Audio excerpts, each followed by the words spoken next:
All right, let me share my view because you started it, but actually my background is blurred. Uh, is it? Yeah. So this is where I am in the French Alps. Nice as well. It's raining. Uh, yeah. Hello, So it's also pretty dear exciting. guests, Hi. dear colleagues, hello to everybody. Welcome to our roundtable devoted to marine insurance and sanctions issues. My name is Karina Garovaya. I'm associated partner of Interlegal. Today, me and my colleague Artur Nitsevich, partner of Interlegal, we will be moderators of our today roundtable. And I would like to start and to thank our armed forces for such a possibility to be here with you, to share our experience, to live and to work in Ukraine and to help such event like today, our event. And regarding our security, one technical issue. We have a shelter, we prepared a shelter in this building on minus first floor. We are checking from time to time our alert channel. And in case of air alert, we will decide what to do. In case it will be quiet around us, we will continue to work. In case of ballistic, we will check the point of ballistic, and also together with you, we'll decide what to do with this. So we are starting. As for our today event, today is the first day of our conference, Maritime Days in Odessa. For Interlegal, in history Interlegal, it's not the first such event. For many years, Interlegal has been holding such maritime days in Odessa. Since 2010, we have such conferences. Around 200 people from maybe 20 countries in the world came to Odessa each year in the end of the May to join us and to participate in our conference. In 2015, we joined our forces with our partner APK Inform and created a new format of our conference, Grain and Maritime Days in Odessa. It was 3 days event, 2 days of maritime and grain conference, shipbrokers dinner, and 1 day of a football competition. Around 500 people joined us at that time. We believe, and even we know, that after our victory, we will renew such events and such formats. As for our today event, for us, it's more about our social and corporate responsibility. We just decided in Interlegal that any case, we should meet together just to discuss the issues we are interested in. So we are here. And today with us about 180 participants online and offline.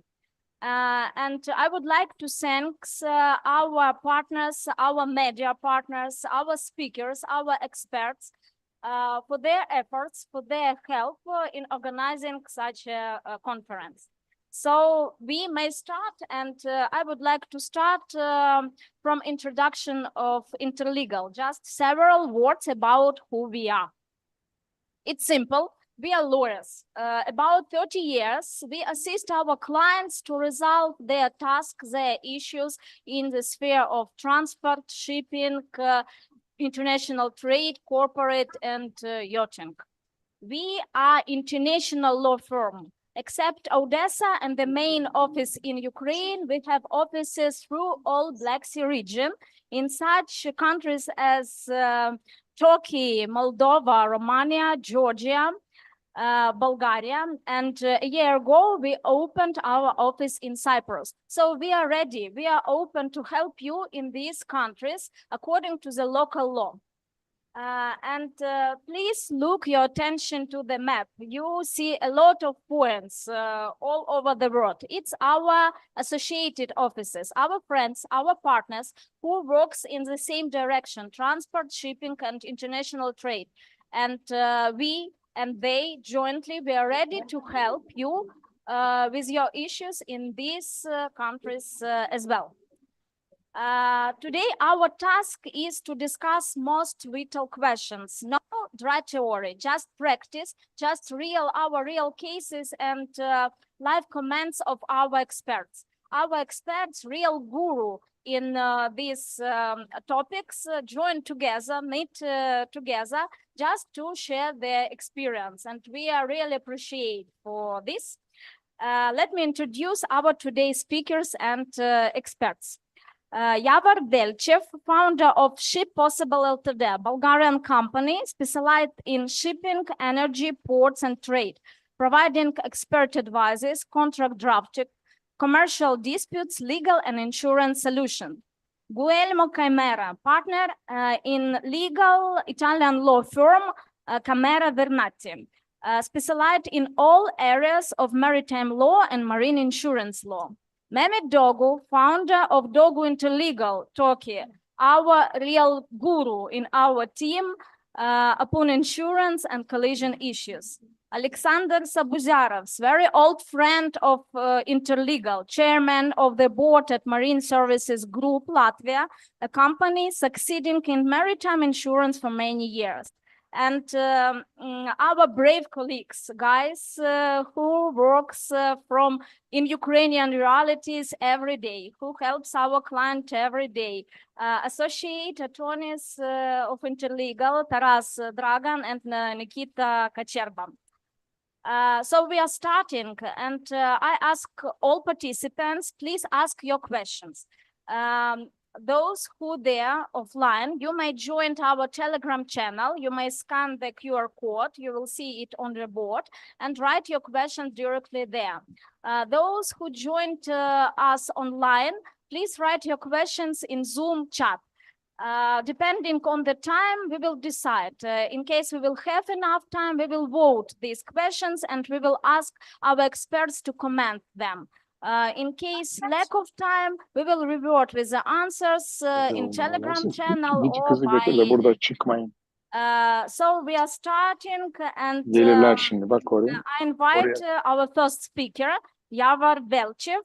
Yavor will share his experience in the sphere of marine insurance and risks. Yavor, please, the floor is yours.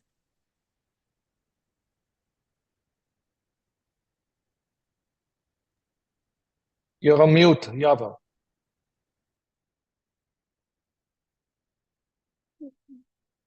Okay. Good afternoon, everybody. Very good. My name is Yavor Velchev, and I'd like to say that I'm deeply thankful, and it's an honor to be a part of this seminar alongside the renowned speakers that were just mentioned. I want to thank the organizers for doing this, regardless of any condition and any business circumstances. Just before I start, as I am traveling, I am using all possible tools to make this happen for you and for everybody. Now, the topic for me today has been the marine insurance in the context of the Black Sea and the current ongoing conflict. Some call it a war between Ukraine and Russia. It probably is so. And I'll try to compress myself. In fact, just 30 minutes before I kicked in, I attempted to put together a PPT presentation. Last night, that wasn't the case, but I got like to 2/3 of it. So I will share my screen in order to just depict a few of the points that I want to talk about. And again, this will be a compressed talk as the topics are huge. No doubt my colleagues will agree that 15 or 20 minutes for a topic like marine law or marine insurance is rather insufficient. So I'll try to touch briefly on the benchmarking points. Just a couple of sentences about myself. I am a marine insurance broker, meaning that at Ship Possible, we arrange insurance policies for ship owners or charterers or cargo interests in order for them to be protected against all possible risks. By education, I'm a lawyer. I have a legal background. I've half of my career has passed in Antwerp, Belgium, where I worked for a big shipping firm. Coming back to the conference and the topic of today. Now, I will now share my screen in order to start showing. Okay, so I'm pressing the share button, and you may want to tell me if what you're seeing is the PPT. Yeah, is it? Okay, fine. So again, here we are. The topic of the day is marine insurance. The focus is on war risks and sanctions. Again, this will be rather compressed and brief as to the nature of the topics.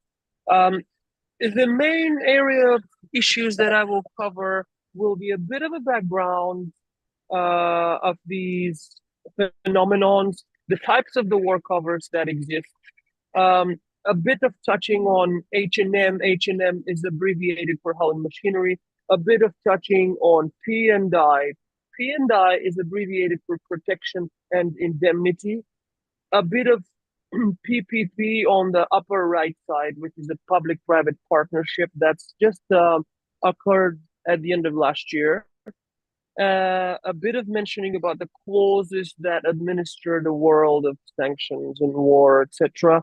Some brief mentioning of cases and a couple of words in conclusion.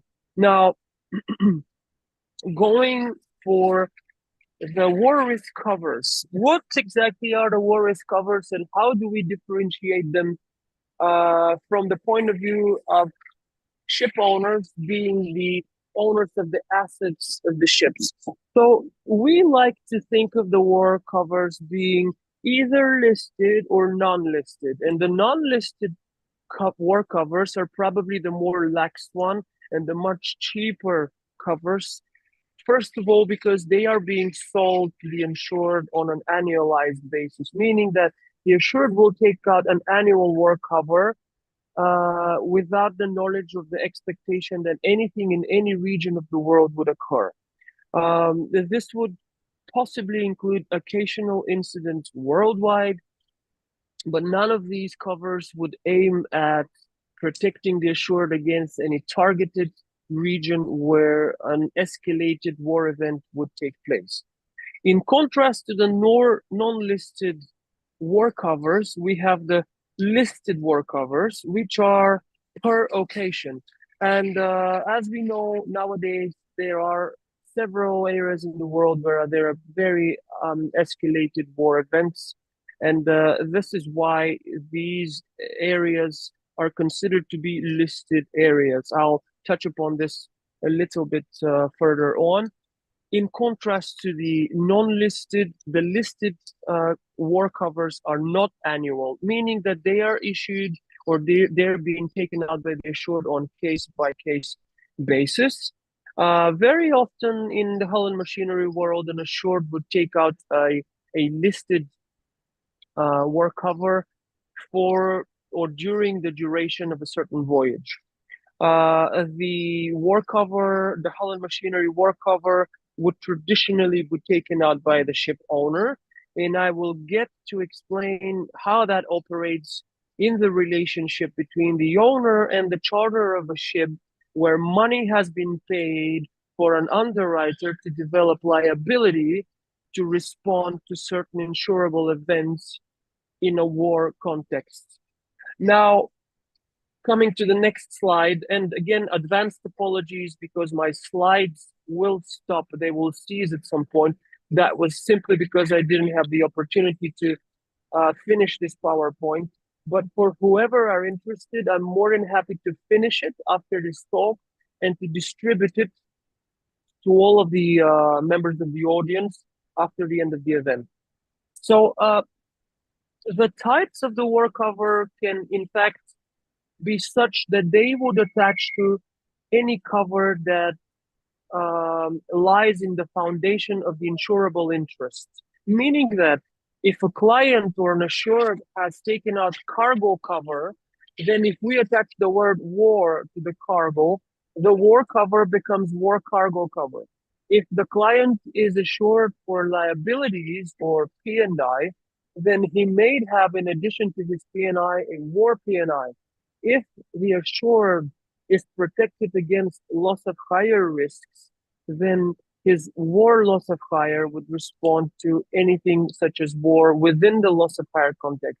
And in the upper part of this slide is the hull, or the increased value IV, where the war attaches to the very asset, being the ship, the vessel, which is at risk while entering and transitioning the war area. So in brief, the war can be war hull and machinery, war loss of fire, war P&I, war cargo, etc.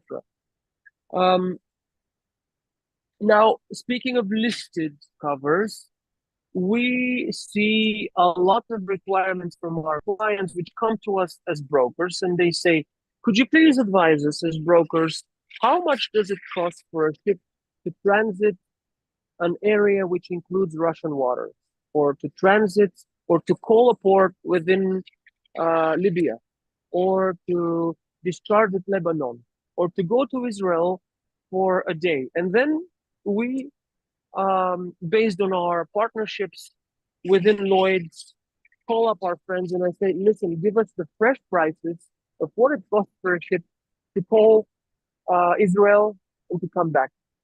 And we come back with an answer to the client saying, for 7 days, for minimum 7 days, it will cost that and that for your ship to go to either Lebanon, Libya, Russia, Israel, Gulf of Aden, on any other listed area, and to come back.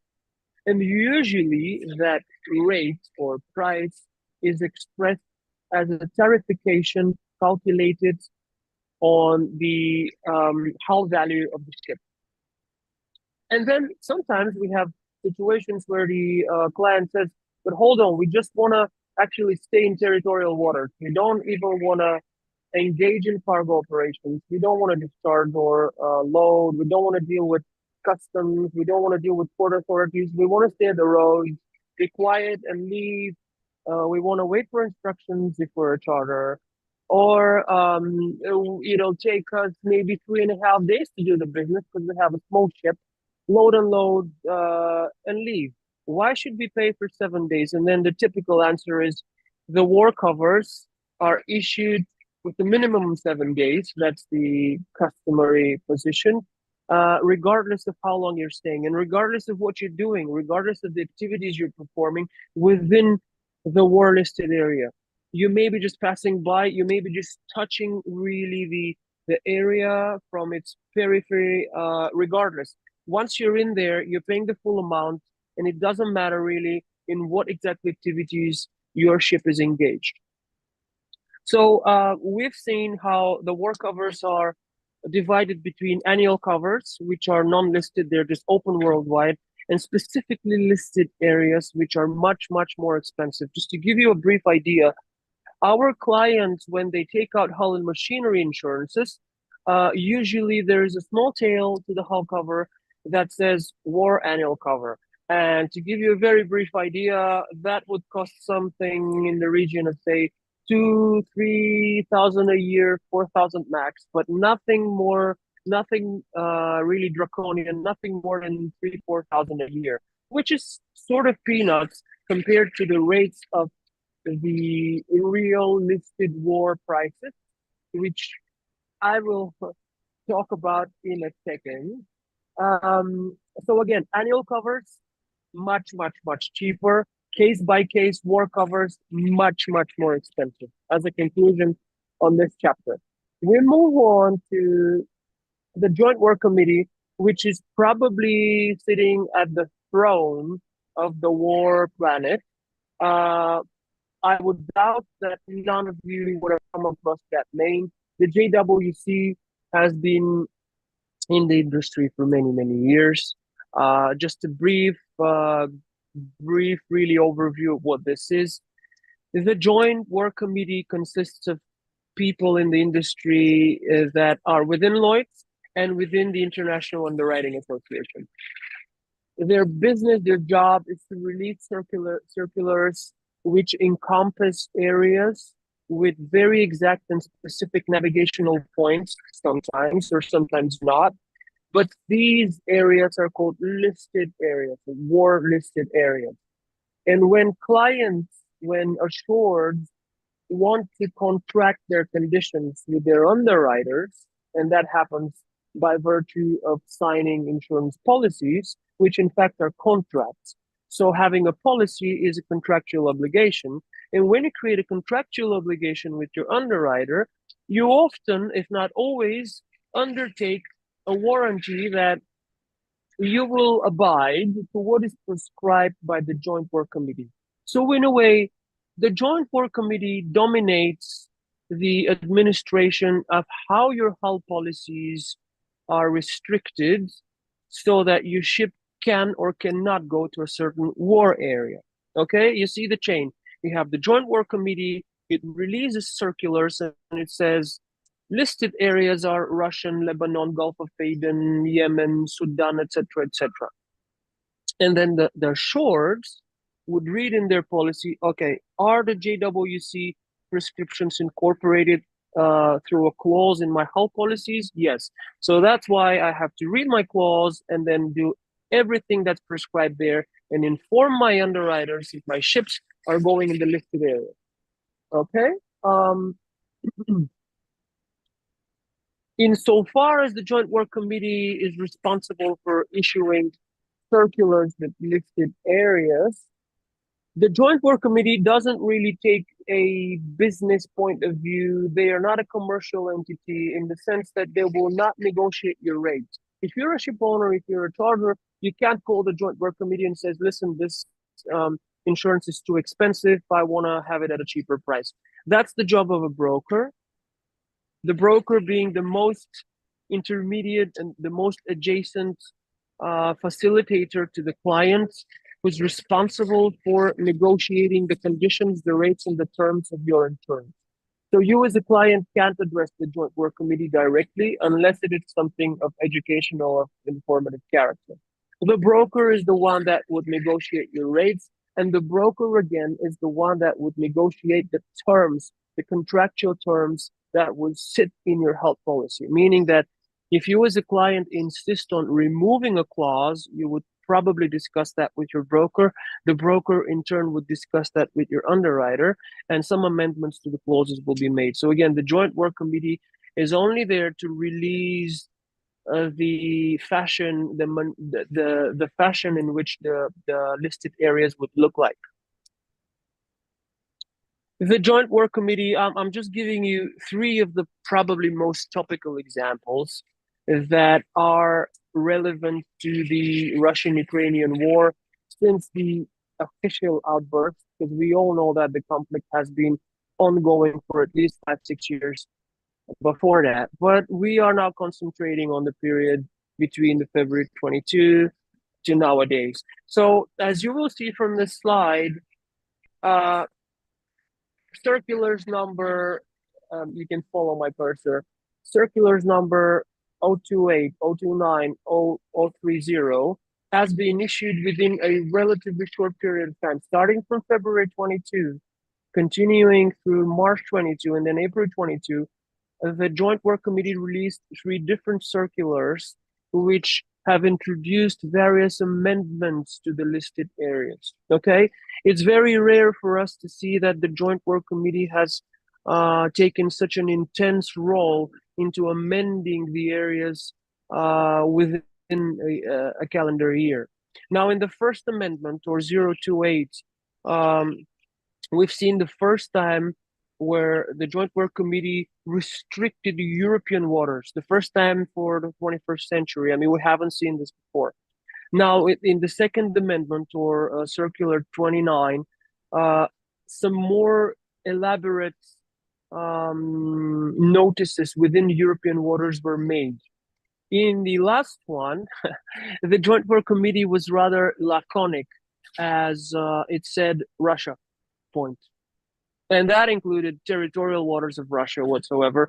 And then our clients edged up and they started writing emails to us and they were like, can you clarify, please? What does that mean, etc. So I personally took the liberty to contact Neil Roberts, who is the head of the Joint Work Committee at Lloyd's in London. And I said, what does that mean? And his answer, I can dig up his email, but his answer was Russia, that's it.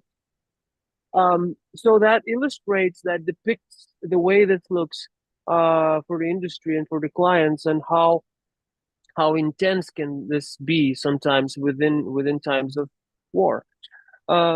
Moving on, this is just an example of how the map would look like for that's the middle of the two. That's 0, 0 to 9. How the map would look like, really charting out the portions of the Black Sea. There are, of course, the navigational here and the details. I'm not a captain, so whoever of you fancy this, I'm more than happy to enlarge it and send it over. But this is how it looks as a picture. And now something else. The joint work activity Yavar, would sorry follow- for interrupting Yeah. you. Unfortunately, we are limited in time. So you have 1 or maybe 2 minutes. So kindly ask you to speed up. Anyway, we will provide all presentation to the participants. Wonderful. All right. Well, thank you for Thank that. you. Anyway, I'm more than happy to continue for 1 or 2 minutes. Let me jump to the conclusion. The conclusion is that some assureds would like to bypass their war insurances, which is certainly not advisable. Discuss that with your counselors, with your brokers, with your lawyers. Try to find a way to reach a compromise with your underwriters to pay something that's comfortable for you. If you're a trader, if you're a charter, if you're a ship owner, try to get literate on P&I insurance and on hull and machinery insurance, as if you just act recklessly and don't take insurance while transiting a war area, that may cost a lot, multi-million dollars of claims. I want to thank you for your attention. You would know how to reach us. I'm more than happy to give the floor to Guillermo, who is our next speaker. He's certainly very, very qualified to continue this topic. And I want to thank again the organizers for inviting me. Yeah, but thank you very much for your speech and for your presentation. Colleagues, maybe anybody have questions to Yavar? Yes.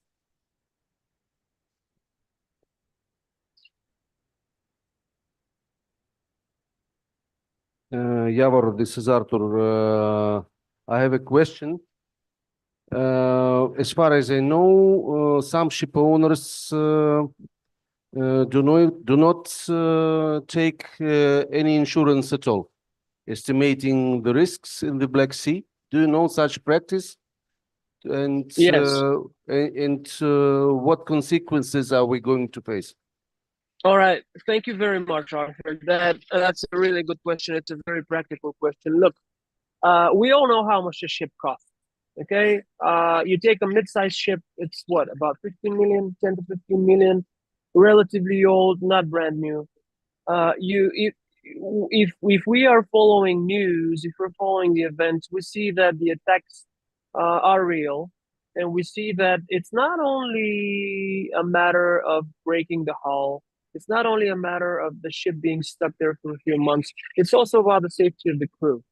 The business, legal, reputational, economical implications that would entail if you are reckless enough to go within a war area without insurance would probably make the life of a ship owning company hell to deal with afterwards, simply because there would be such a massive pressure from the insurance, shipping, legal, and international, and the political world, that I would doubt it that this would not turn into a criminal tunnel for channeling liabilities to the ship owner. So it is highly advisable, in conclusion, to pay money, but to be on the safe side, so that you're legally compliant, sanctions compliant, insurance compliant, internationally compliant, and certificate compliant. Okay, I would probably know of a few instances where a ship owner thinks that they are smart enough, they know the political situation, so they will go between the raindrops. However, I think most of them are prudent enough to have insurance brokers who advise them properly to take out covers. Yes, the war cover is expensive, but in fact it does a lot, because it gives you protection, and you can sleep on your pillow in a good way. Thank you, Yara, for your answer. And I would like to invite our next speaker, Guelma Camera. Guelma will share his experience, his participation in a case related to Ukraine, related to the blocking of the vessels in Ukrainian ports after the full-scale invasion. Guelma, please, the floor is yours. Thank you. Thank you very much. Can you hear me? Is that okay? Okay. So I hope you hear me. So thank you very much for inviting me to this marvelous seminar. It's really an honor and privilege to be here. This week I'm traveling with my daughter. Possibly it will be the last of the few years she wants to travel with me. So despite this, when I was invited from Arthur to take a speech on this wonderful seminar, I just said immediately yes, because I wanted to be, first of all, it was quite important seminar, and second of all, I want to be to show my loyalty and friendship and support to my friends in Interlegal. I'm in the middle of a lobby hotel, so I hope the background noise will not be that disturbing my talk. Today's talk will be for a real case scenario which happened last year. Luckily, we haven't got many capture cases in the Italian market, but whereas they mostly relates to vessels that have been damaged by weapons. So let me just share the screen for you.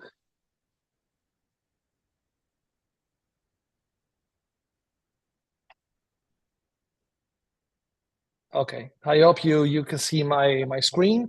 The facts are quite simple on this case. It was a vessel belonging to Egyptian interest, which were insured with the English market, but brokered through an Italian broker, a main one.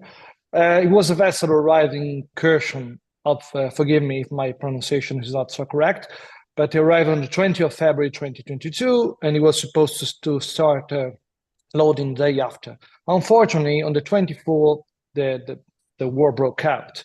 So what happened next? All the Ukrainian and Russian ports were closed, and all the channels were closed, and the vessel was stuck there. After 12 months of detention, the owner claimed for a CTL under the insurance policy. So they tendered an OA, notice of abandonment, to the underwriters. And the underwriters, as usual and customary on this sort of cases, they declined it. So before going to the issues, let's go to the terms of the policy. I will not get into the single terms of the policy, because otherwise it take me 2 hours, and possibly Karina will throw me vegetables and you will fall asleep. So I will take for granted that you know what the terms we're talking about.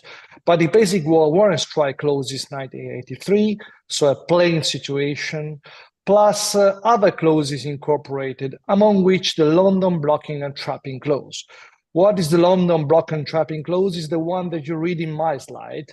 I don't want to be a professional of this clause. The only thing that I want you to concentrate about, which is a clause that basically covers the vessel, once it becomes a CTL, when the vessel is stuck for 12 months in a port and is unable to leave the port, because there are some situations rising, one of which is blockage of the waterway by a warlike act or an act of national defense. So it was, a plain situation, and I think a situation that many vessels face in Ukraine. At that time, I think most invariably the English market refused to accept any NOA or CTL on their case because of several reasons, also depending on the terms of the policy which were relevant for their cases. But in our cases, the owners just claimed for CTL under the London blocking and trapping clause, which you can see now. What happens? The party position after the NOA was declined, it started the usual discussion between the parties. The owners basically said, come on, underwriters, have had this vessel stuck for 12 months. I couldn't get out of that port. So to me, it's a CTL. So it was a plain and simple situation, plain and simple argument. On the other hand, the underwriters were somehow skeptical that this matter could lead to a CTL, because they argue that the situation lacked two main evidence. Well, actually, they put forward many arguments, but I mean the main ones were the ones I'm talking about. The first one was saying, first of all, you're not giving us any evidence about what obstruction you're talking about. I think that in order to London blocking and trapping clause step into, I think you need a physical obstruction. This is the first issue which the underwriters argue. The second one, irrespective of what obstruction we're talking about, you have to show us that you were impossible for you to leave the port as of from 24th of February. You haven't provided us any evidence on that. So let's go to the first issue, which is whether the London blocking and trapping need a physical obstruction or not. Well, the London blocking and trapping, I just go back to this slide in order to have you the clause in front of you. It requires indeed a blockage of the waterway, but it doesn't mention any physical obstruction at all. It can be simply an administrative impediment, could be impossible to sail because it is illegitimate. So this is something which can also be without the threat of any violence. So this is what we argue with the underwriters. This argument went well, and they were persuaded that they didn't need for a physical obstruction. But then we went to the most important part. It said, well, okay, guys, what sort of evidence we have to need to provide to this underwriter to show that our vessel was prevented from sale? For sure, the master and the owners didn't want to say it on that point because they were afraid of any mines, torpedoes, of being shot by the Russian Navy. But unfortunately, we didn't have any formal evidence on that.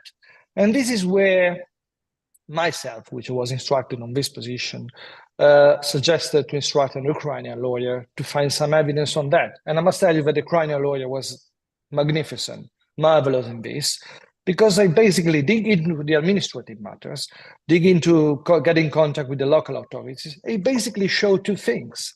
The first thing that they showed, there was an official order of closure from the April 2022, which was good, but unfortunately then it was not on the February.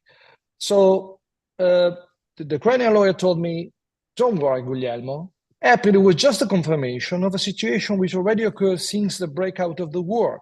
Because in February, there was, first of all, there was a warning by the coastal authority, so a coastal warning saying that basically any vessel would have gone out with a risk of being encountering mines and could have been shot by the military, by the Russian military. So it was an imminent danger of this.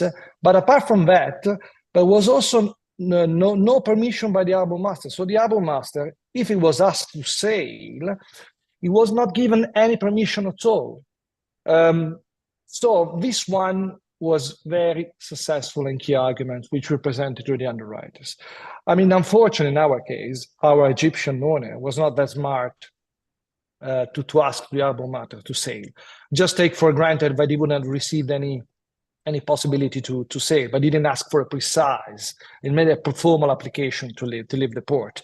But irrespective of that, with the argument, with the evidence which our Ukrainian lawyers presented, we managed to persuade the underwriters that basically it was a de facto blocking, and the vessel was, in fact, was prevented from leaving. So I think that, in my opinion, the situation might be easier than that, because you don't have to bother the London blocking and trapping clause in order to claim for a CTL, but you just have to refer to the normal war and strike clauses, which basically says that after 12 months of detention, if you're restrained from leaving, you can ask for a CTL. The only thing that they ask you more is the loss or the possess and the disposal of the vessel, which does not have to be a physical one. It can also be the fact that the vessel, you cannot move your vessel from a position. You cannot move easily and freely from there. But in any event, the owners want to pursue the claim in the London blocking and trapping way. It was successful in an event. What was the outcome? The outcome was that the underwriters pay 80% of the war and strike policy and the high V, so increased value policy. So it basically pay 80% of everything, and they left the ownership of the vessel to the owner. So it was, in fact, it was CTL wholly paid. What I can see from mine traffic that the vessel is still there. That the vessel name is Rec Noble, is still stuck in Kherson. Hopefully, some days this vessel will be retrieved by the owners. But I think it was a very positive and successful case for the assured. And this one can only give the merits to the Ukrainian lawyer. And now I'm telling you who the Ukrainian lawyer was of course Interlegal. I mean, these guys were marvelous. They really made a wonderful job. They dig into any administrative act at that stage, and it was a key to success. This is my talk. It was quite short, but I didn't want to take off time from the other people, and I hope it was to some extent useful. And I leave the floor to Karina, unless you've got any questions from the audience. Thank you very much. Quite short, but very, very interesting. And exactly the last slide, excellent. Thank you. We have questions. Yes, Artur, one question. Guillermo, as far as we know, Italian ship owners do not call the Ukrainian ports now. In this place is reserved by Turkish vessels, by Egyptian vessels. Can you comment why? Yes, well, there are basically two reasons for this. I mean, you're right on this. There are basically two reasons for this. The first reason is which is an area which unfortunately doesn't provide an insurance cover because of the situation. The second reason is that the problem with calling to Ukrainian is that they might get into some sanction issues because the fear of the owners is to get in touch with some sanction entities, despite it's in Ukraine. So this led the market to avoid that area. And as you know, there are big line traders like MSC or Mars who are not calling anymore to that area. They diverted their routes. So it's really a problem also for the trades to some extent. But yes, the situation is like this for now. And as you correctly pointed out, I was not aware about the Egyptian. I certainly was aware about the Turkish owners which are trading and actually are trading, carrying out some trading, which for some European ship owner would not be, let's say, preferable or admissible to some extent. Thank you. Super. Thank you very much. Colleagues. Thank you. Thank you. Can I have a question? Yes, please. Yeah. First of all, thank you. It was really interesting to learn about London blocking and trapping addendum. But it would be interesting to know your view on the circumstances. If you have a war policy on a ship, let's say on a brown water vessel like TAG, which is actually stuck in her own home port, would you think that would be classified as a blocking and trapping as well? I mean, if you have a TAG working in Kherson all the time, never going anywhere else, and then apparently the TAG stuck in Kherson with the London blocking and trapping addendum, but she's actually not leaving the port anyway and never left in the past. Well, I mean, it's a quite tricky question, a very good question, I must tell you, because in my opinion, as I said before, you don't have to bother the London blocking and trapping if you've got war and strike clauses, because at the end of the day, it's still a restraint. In my advice, I mean, personally, I would say that the cover would apply in any event, because where it is respective is blue or brown water, the vessel is not able to sail from that port. The problem would be, I think, or let's say that the more burden of evidence here would be to prove that you've got a loss of the disposal of the free use of the vessel, because basically you are in your home port. So what they're preventing you is just basically to trade and not just of the ownership of the property of the vessel. But in first instance, I would say that the cover should apply in India. Thank you. Grazie. Yeah. Thank you. Colleagues, maybe anybody else have questions? Maybe we have questions in the chat. So we have no time. So colleague, yes.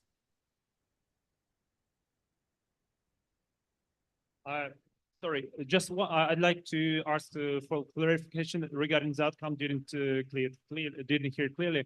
Could you please repeat? As far as I understood, the ship owners were able to receive some sort of percentage of the TCL as well as the vessel, correct? So the outcome, I mean. Yeah. Can you hear me? Yeah. Yes. Yes. What happened, which is actually happening most of the times in practice. I mean, the CTL in case of capture, like the Ukraine one, but not only in Ukraine. I mean, this kind of situation you see in Indonesia, when you've got with Singapore, when you've got waters which are under discussion between the government, you've got the vessel which is basically there. You can see that, you cannot move that. So you find any kind of agreement will work with the underwriters. Sometimes the underwriters pay in advance something and the vessel is left there, and maybe they pay the balance if the vessel is not retrieved within an agreed time limit. On the other hand, which happens like happened in this situation, there was war risk policy, was insured, I think, for 4 million. Then there was an increased value policy of 1 million. As you know, the increased value policy step in when the first layer, which is the war policy, is they consider as a CTL. So if the vessel was actually a CTL, it would have paid 4 plus 1, okay? In this scenario, what happened is that the war strike underwriter says, come on, to the increased value. Guys, if we're gonna pay the CTL, you will step in into as well. So let's share, let's make an agreement together and offer lump sum to the owner in order to avoid paying for myself and 1 million yourself. So they basically offer 4 million, which is what overall was part of it was called by the underwriters, war underwriters, and the part of that was paid by the increased value. So the owners got 4 million out of 5, and they retain the ownership of the vessel, which is a good result because, as you know, when you pay the constructive total loss, you should be paid either the whole sum insured and the vessel, the ownership of the vessel pass on to the underwriters, or you're paid the sum insured less the value of the wreck or the vessel, because otherwise you will end up receiving all the sum insured plus the value of the vessel. It would be a breach of the principle of indemnity. So what happened in this case, that it was paid 4 million out of 5, and they retained the ownership of the vessel. Thank you. So this is what happened. Thank you very much. Thank you very much, colleagues. Now I would like to pass the word to my interlegal colleagues, to Taras and Nikita. They will show you our real current cases, and we have prepared the questions grounding on these cases. It's not interlegal questions, it's the questions of our clients, those who are not the lawyers, those who are not specialized in marine insurance, in collision cases. So maybe it seems rather simple, these questions, maybe not logical. However, our task was to show you these cases through the eyes of our clients. So Taras, please, the floor is yours.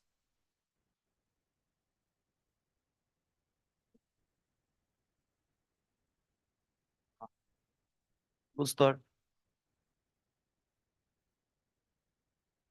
Okay, thank you, Karina, for the introduction. Dear colleagues, hello. First of all, I would like to say that I'm so happy to be here with you today. Today I'm surrounded by the professionals from all sides, and I think our discussion will be very, very interesting. My first slide is how my junior colleagues see the situation when grandma, grandpa, and little granddaughter trying to pull out the vessel. In fact, you know, with old Ukrainian fairy tale about a situation in life when a lot of people have tried pull out one vegetable. What story about not about this is as a rule our story about the money. as you can imagine. We have a wreck removal case. This case is not yet old. It's still ongoing. And I think it's very interesting because we are open, very open for discussion, colleagues. Our client, it's a local Pindai club. When I said local, I mean Ukrainian insurance company. It's Ukrainian insurance company have insurance responsibility of the one ship owners of one old vessel, which include wreck removal risks. Unfortunately, I cannot provide names and or details of this case due to we have NDA, but I think it doesn't matter for your understanding. Our vessel is livestock carrier, as you can see. It's not big one and not young one vessel. Maybe it does not change the situation, but it may help you understand behavior of our ship owners in this case. The vessel was sailing to the port of Russia, Croatia. The vessel was seaworthy in every sense of this word. The vessel was insured and held all the necessary policies in accordance with the conventions. Keeping in mind, please, it's very important, as you can understand. But in our situation, bad weather condition, the vessel was en route to the port, but unfortunately, the vessel have never entered the port. At least she didn't enter in one piece. What happened? Happened an accident, and as a result of this accident, the vessel is sinking. And after this, technically, the vessel not longer exists as a vessel, but become as a wreck. And this accident caused by the wind called Bora. This wind have Adriatic character, Adriatic nature. And very important to understand that the port authorities were not able to provide a tug. It's confirmed that weather was really and really bad. In this slide, very important to understand that owners have already declared constructive total loss of this vessel and notify all participants about letter of abandonment. Abandon the vessel and the crew in the same time. Since the ship owner has issued a notice of abandonment of the vessel and crew, the Nairobi Convention requires to port claim payment from the insurer, from our client. And as you can see, the policy payment limit is quite large, and situation become very interesting in this situation. But our client is still insurance company, and our client goals were appropriate. First, our client goal was to know all risk in the situation. Second, finding ways to minimize insurance liability. Maybe I need to say just not pay money, but first, it's not true. Second, clients really want to know all risk in the situation. And our clients, as you can imagine, have two possible ways how to act, two possible behaviors. First is refused port claims with reference to the mentioned convention. Second is satisfy all legal, I highlight legal claims. First, our way is conventional application, the Nairobi International Convention on the removal of wrecks. Please pay your attention in last words, which highlighted. It's a situation when we speak about natural phenomenon of an exceptional, inevitable, and irresistible character. And we have, frankly speaking, only one question. Is maybe hard question, but only one. Was our bad weather condition a natural phenomenon of an exceptional, inevitable, and irresistible character or not? I think that obviously that not, because everyone know about Bora wind. It's very popular situation in Adriatic region. Maybe not so popular in Black Sea region, but in Adriatic popular.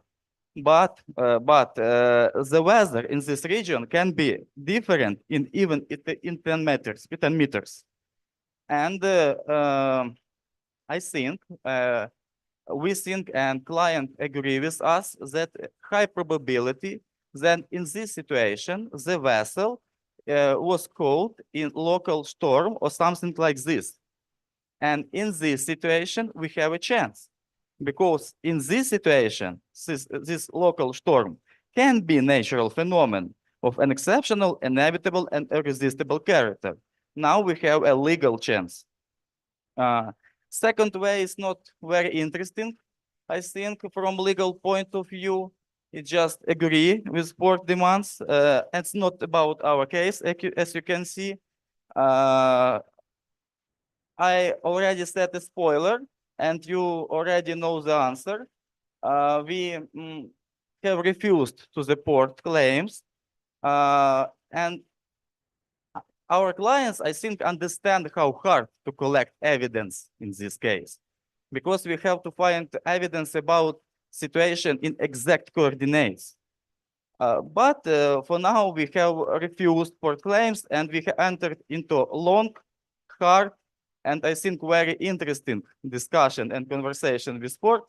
Now we are awaiting for answer from port authorities. From this case, it's all I want to say, but we have prepared questions to our colleagues. If you have any questions, please feel free. Thank you.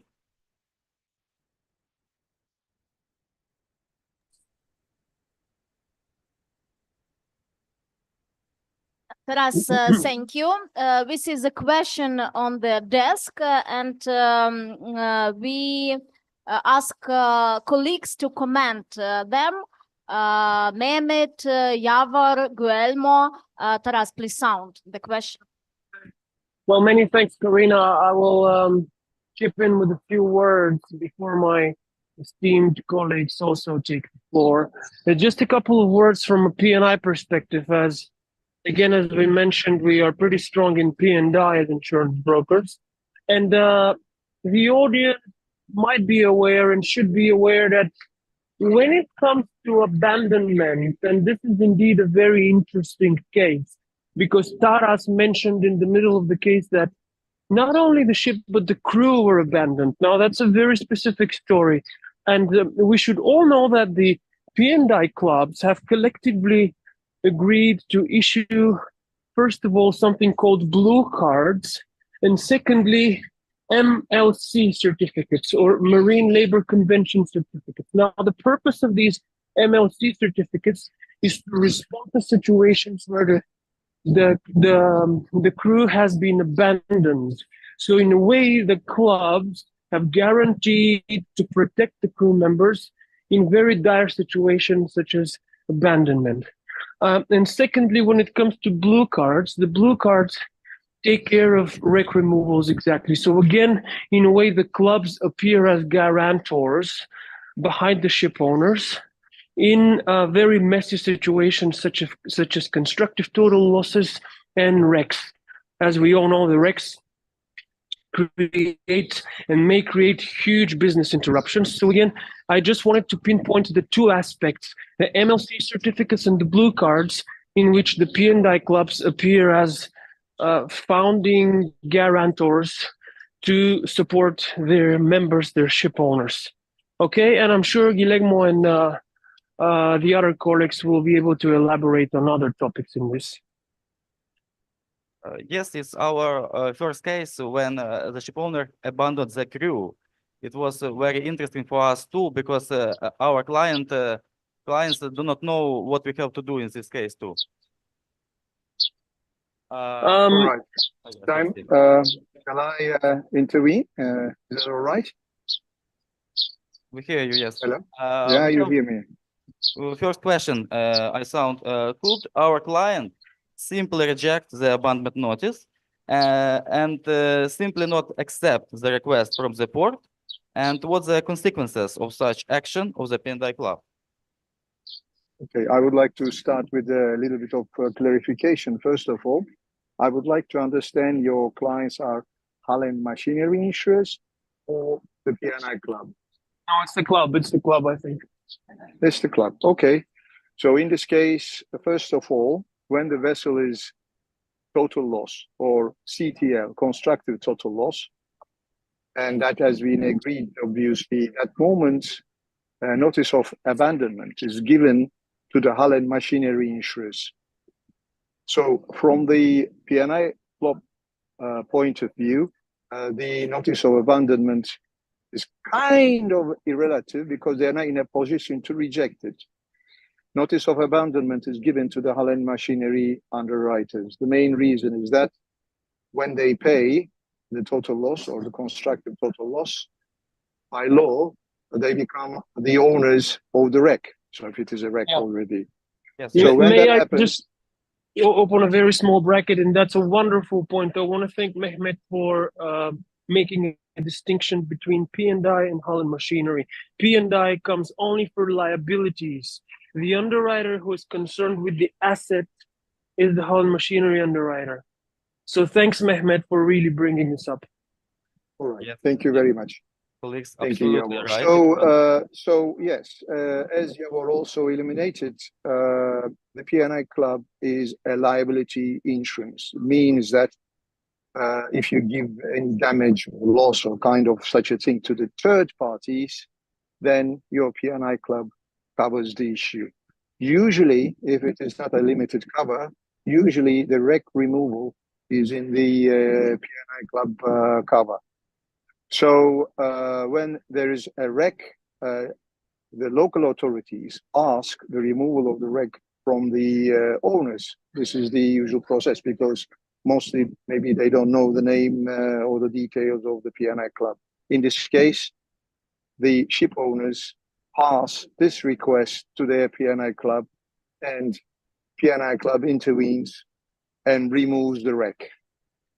And what are the consequences of such actions of the P&I Club? Simply not accept the request from the port, you say. So you see, they are not going to refuse the request of the port. They are refusing the request of their clients, the ship owners. So we shouldn't get confused here. The club is asking such a removal from the ship owners, and ship owners are passing this request to the club. If the club says that no, we are not removing this wreck, means that they're refusing the claim brought to their table by their clients, the ship owners themselves. Absolutely right. Is it okay, or would you like to have additional? I mean, if you have any other questions, without we finalize this question itself, is there any other details you would like to speak? I think So they need to remove the wreck as long as it is an insured risk in the P&I Club cover. Now, I will be coming to the other issues myself that you have mentioned, the weather forecast, etc. I will be speaking about that, but particularly for this question, if there is anything else, I can try to respond, do my best. Dear colleagues, thank you. I think it's quite clear for now. We have only one question. Could we say that it was just salvage, not a wreck removal case? How and on what basis should we understand the difference between these concepts? Because salvage is not covered by an insurance policy. Can I just reply to? Please, oh, sorry. Please, Guillermo, please. No, I mean, I think that whether it's a salvage or a removal is already something which Mehmet touch upon. So it really depends what kind of contract stepped into. If it's an animal machinery contract, it will be a salvage, and salvage is always covered because it's sure labor measure. And if it's a P&I, it couldn't be a salvage because salvage is not covered by P&I, but it's just a wreck removal. Was it a wreck removal or salvage? It really depends whether, as Mehmet correctly said, whether the vessel is already a wreck or it remains a vessel in itself. So I think the basic issue, and actually is a quite touchy aspect and also quite difficult in practice sometimes, to understand whether the vessel is still in the hands or say in the environment of the hull and machinery, or it goes up to P&I. How you can assess that? Mehmet has already said that. The owner must enter a notice of abandonment. If the hull and machinery accept the notice of abandonment, quite usually they will not accept the ownership of the vessel. What I said before is that basically the hull and machinery will pay the sum insured, deducting the value of the wreck, and then from that moment on, it will be a matter of P&I. In fact, in practice, what happens is when the P&I must step in a wreck removal, the first thing they want to be sure about is that there must have been a notice of abandonment under the machinery policy, and the underwriters declare expressly they don't want to give any profit over the wreck, because otherwise there would be an overlap. This is the first issue which the P&I ask. So, cutting the story short, coming to your question, is it a salvage? Yes, if the vessel is still a vessel and is not a wreck. If it is a wreck, it's a wreck removal.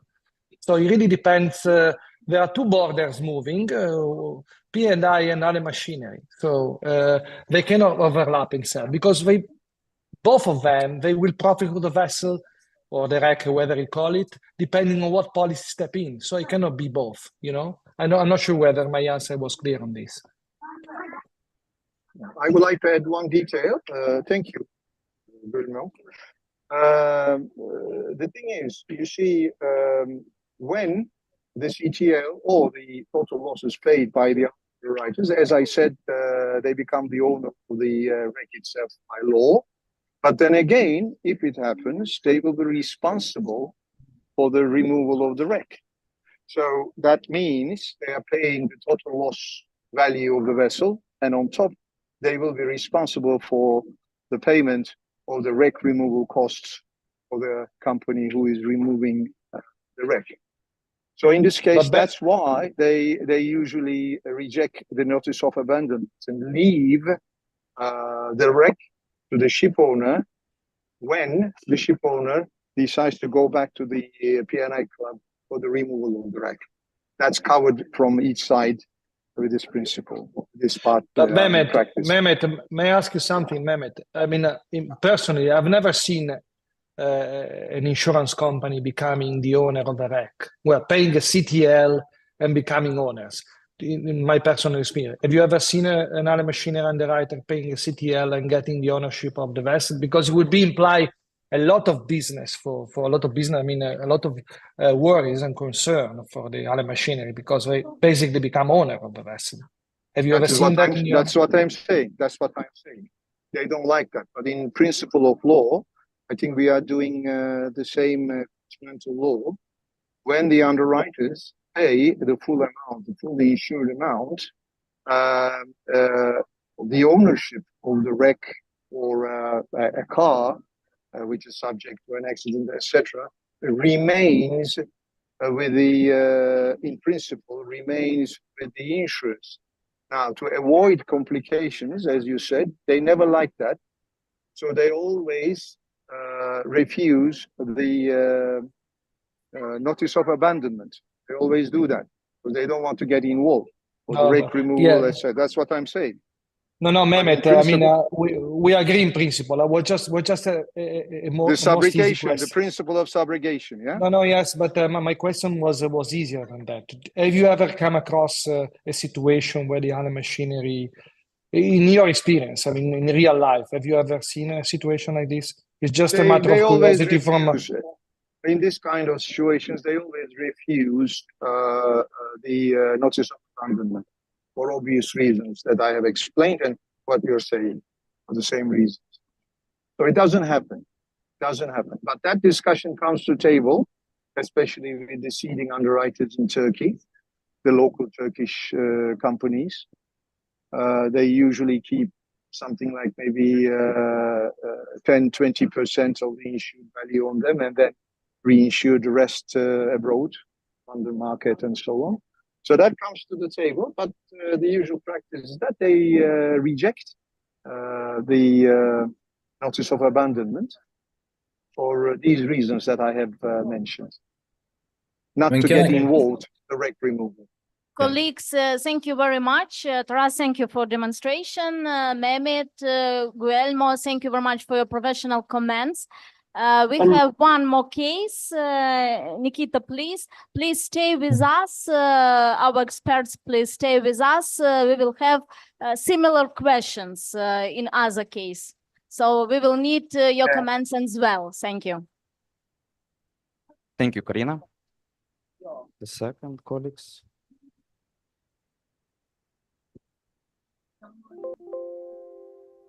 Guys, please switch on my presentation.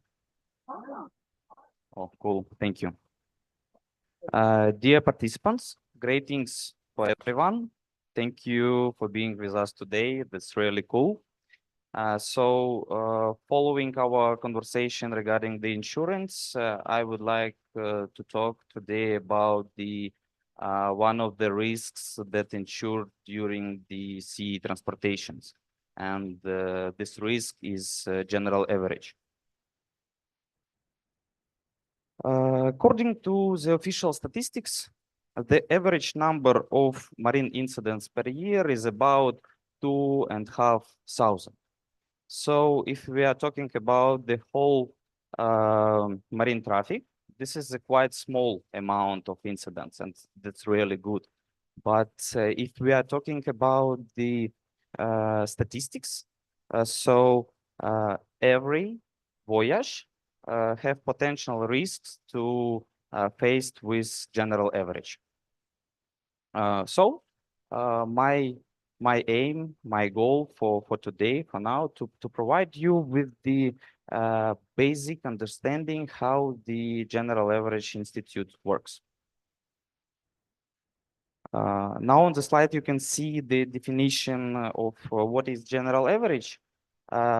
Especially for me, I think that if you see this definition at first time, it's really hard to understand what is a general average. So for simplicity of understanding, to make it more simple, please note that if in the process of transportation will be the common danger to the vessel, cargo, and freight, which will borne the certain losses, this accident may be referred to the general average.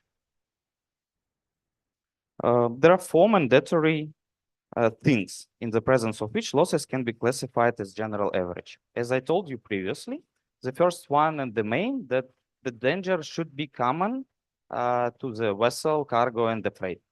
And the next three ones, they are regarding losses, because these losses should be intentional, reasonable, and extraordinary. And it's very important to know that if one of these four things will be absent, there is a risk that the accident may be considered as private. But what the difference between the general average and private accident? Why it's so important to understand what the accident is? Because if we are talking regarding the general average, so in this case, all losses and expenses will be shared between all participants of sea transportation. So between the owner of the vessel, owner of the cargo, and the charterer. But if the accident will be private, so all losses and expenses will be on the guilty party. A few words regarding the regulation. Generally, the most used proformas of charter parties, they contain a provision that general average should be settled according to the York and Perpent rules. Why they contain information regarding the York and Perpent rules? Very simple, because these rules they exclusively govern the provisions how the general average should be settled between the parties. The rules themselves contain two types of rules. First type, it's lettered rules, and the second type is numbered rules. If we are talking regarding the lettered rules, these rules provide information regarding general provisions how the general average should be settled between the parties. But number rules, they contain specific losses which should be related to the general average. So I think that it's okay with theory, and we can move to practice with our recent case. So it was the transportation of 5,000 carbonate from Turkey to Ukraine. And when the vessel was on Sulina, the fire started in the vessel's engine room. The photos real, and they made by our surveyor. So now I want to talk regarding the algorithm, how we settle this case. As you understand, the fire on the vessel, it's really a common danger as to the vessel, to the cargo, and to the freight. So owners absolutely legally declared the general average in this case. On the second, adjusters demand the general average security. Few words about who is adjusters. Adjusters, they are technical specialists. That support a company that settle the general average from the technical side. Yes, and it's quite logical that after the owner declared the general average, adjusters appeared in the case and demand the general average security. So also should be noted that there are a few types of more common securities. It can be cash deposit, it can be bank guarantee or guarantee from insurance company. But for guarantees from insurance company and bank, there are very strong requirements. So in our case, adjusters refused to accept the general average guarantee from insurance company. Why? Because insurance company was from Ukraine, and they said that they don't feel safety receiving this guarantee from insurance company. So in the next stage, our client must pay the cash deposit, and it should be made through the Ukrainian bank. And our task was to provide the bank with all information and explain to the bank what is the general average, because these cases is quite rare, and it was the first time in bank experience when bank should pay to the third party general average security. So we provide explanation to the bank what this institute is, why our clients should to pay this guarantee, and it will successfully, the bank successfully paid to the adjusters. So while we settle with adjusters and bank through the general average security, owners, they finished as repair work, and they finished the voyage. So after the general average accident finished, owners should provide to adjusters all the documents which confirm losses and their amount. And after receiving these documents, adjusters start to prepare general average contribution. This is general average contribution. This is a final document that prepared in general average cases, which contain the information regarding all losses which occurred in this case. Also provide the information regarding the amount of these losses. And the most important, that general average contribution provide the information regarding the amount of losses which borne each of the party of the general average. So after our clients and all participants confirmed the general average contribution, all documents were provided to the insurance company in order to reimburse the losses of our clients. And it's also successfully was made by insurance company. So colleagues, as you understand, now I talked about the most simplified settlement procedure of general average. And at the time, in practice, a lot of questions may arise during this procedure. And now we have a few questions for our colleagues, our partners. As Karina told previously, that's the most common questions from our clients when they faced with general average. So we will be very grateful if they could provide some comments on them. So the first one, the YAR rules govern neither form nor procedure for announcement of general average, which remains at ship owner's subjective discretion. Ship owner always applies to adjusters for drawing up calculation upon distribution of general average costs between the ship owner, cargo owner, and charterer. Question: what measures should charterers and cargo owners take if the ship owner did not involve adjusters and they do not agree that this is a general average? Okay. May I or Guillermo? Yeah, well, I'm sure all of us will have a few things to say. So Mehmet, you've taken the floor. Why don't you go ahead? I leave the floor to you guys, and then I'll make a closure. Or well, you take the crown. Okay. All right. So, what measures should charters and cargo owners take if the ship owners did not involve adjusters? Well, they wait. Finally, the ship owners will come with a total claim, probably itemizing it, maybe which expenses they've made in respect of general average. In that case, if the cargo interests, cargo owners or charters do not agree with those, probably that dispute will end up in court.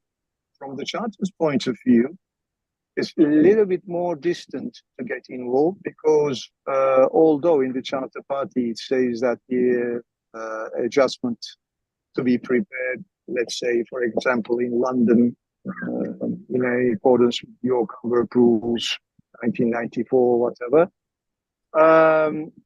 whoever is going to get involved and the money is going to be paid on behalf of cargo underwriters is the holder of the bill of lading. Time to time, if the ownership has not passed, it could be the shippers.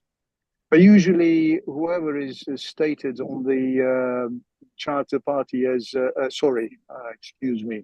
bill of lading as a consignee, then they will be involved to get into this contribution. From the announcement of the general average, the ship owners subjective discretion to appoint an adjuster and to do the declaration of general average.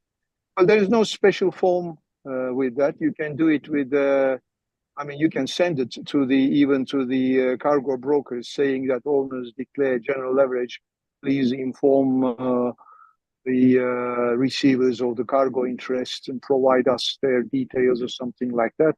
Even you can ask, if you appoint as a ship owner, if you appoint an average adjuster, even you can ask them to announce the general average on behalf of you. It can be done. There's no special form about that. And as I said, if there are no adjusters, the cargo interests should wait until ship owners approach them with a claim.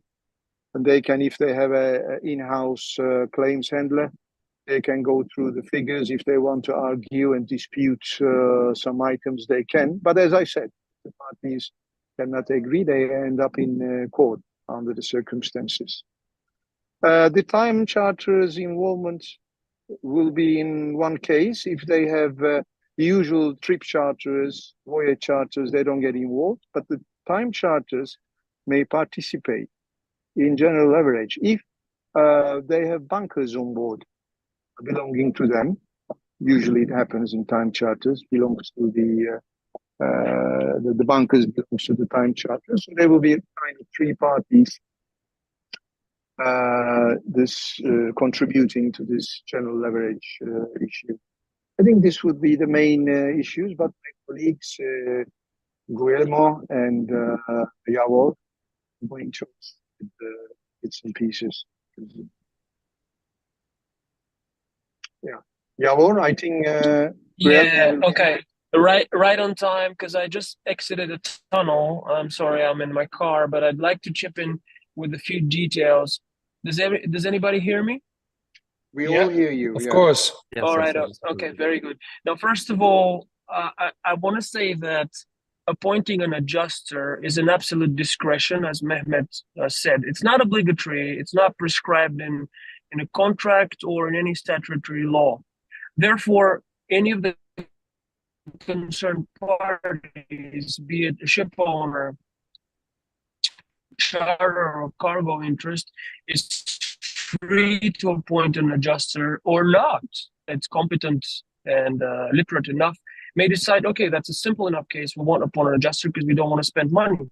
An adjuster is a third party independent company. You can appoint an adjuster depending on your underlying contract. You can appoint Björn Slaten, who is responsible for the Nordic conditions in Norway. You can appoint RHL in the UK. They take care of the English conditions. You can appoint Blue Seas in Greece, etc.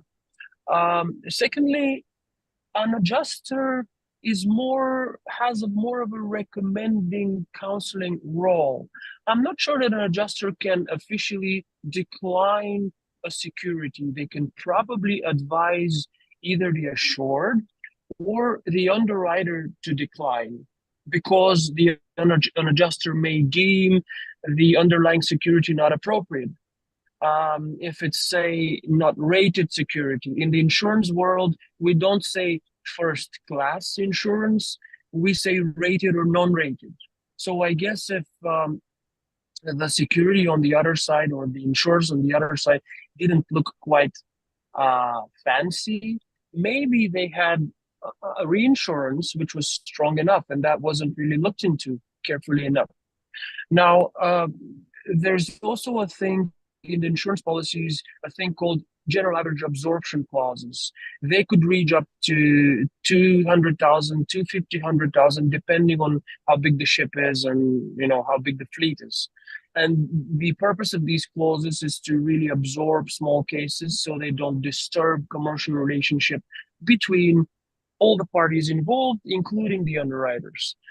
And finally, because Guillermo would certainly want to conclude with a couple of comments, finally, and probably the most important comment I want to make is that GA, general average, can be challenged and can be rejected legally if the vessel was positively unseaworthy at the beginning of the voyage, meaning that you, being one of the three parties, cargo, charter, well, obviously, either cargo or charter, you can say to the owner, listen, you declared a GA, but your ship was crap when the voyage started, and we're going to analyze and establish that and prove it to the arbitration panel if necessary. So we refuse to accept your GA declaration.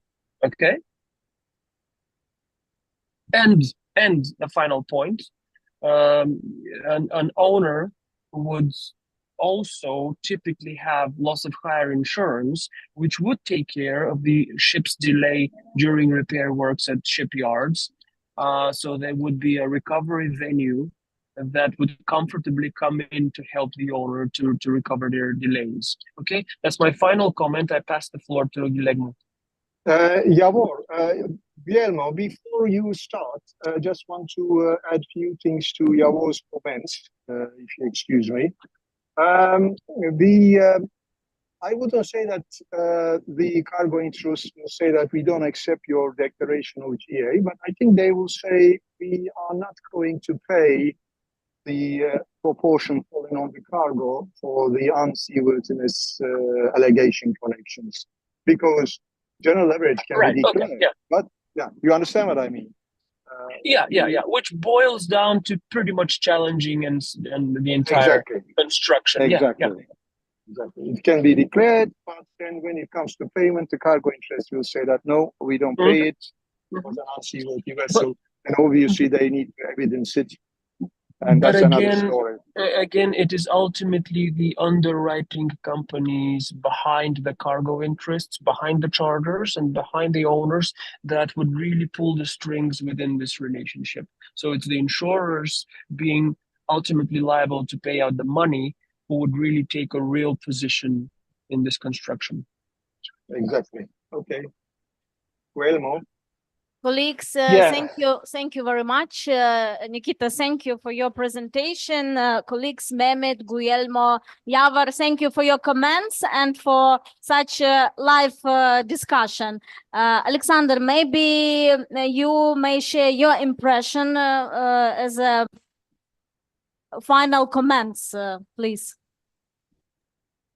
No, I mean, it's very complicated to me to scream over my colleagues, you know, so they did a very good job.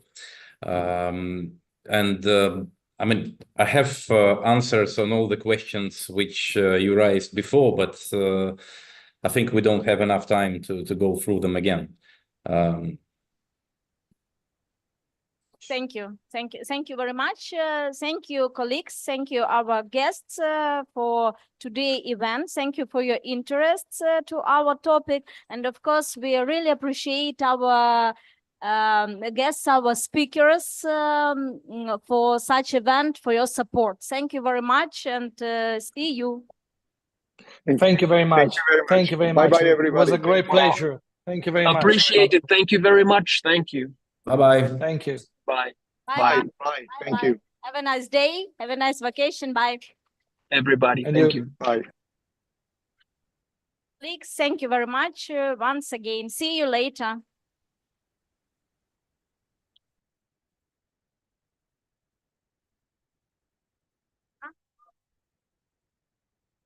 Колеги, вже українською поверхом вище є бар. Можна завітати та поспілкуватися.